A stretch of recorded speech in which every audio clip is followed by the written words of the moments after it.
Well, President William Ruto joined thousands of Kenyans at Moi Stadium, Embu County, to celebrate 60 years of independence.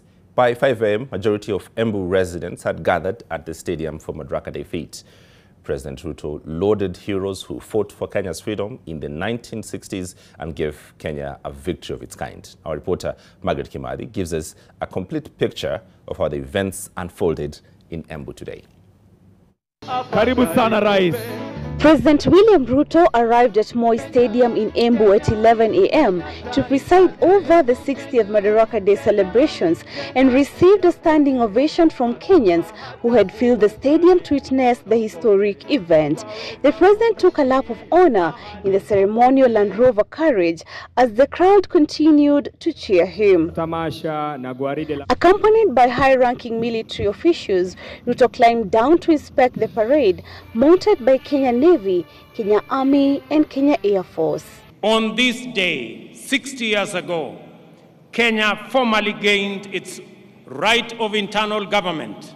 Madaraka, the mandate of majority African self-determination, was a major step forward. The emergence of this nation as a republic later that year. Kikundi cha pili Mheshimiwa Rais ni ndege aina ya F5. The Kenya Defence Forces wowed the nation with a spectacular rear show of its military might, with Kenya Air Force aircraft performing a fly-past over Embu's Moi Stadium. Various artist groups entertained Kenyans with songs and dances. President William Ruto took the opportunity to promise Kenyans that his administration will lower the skyrocketing cost of living and ensure food security through agriculture. A significant portion of household budgets, as we all know, goes to food, a major component of the cost of living.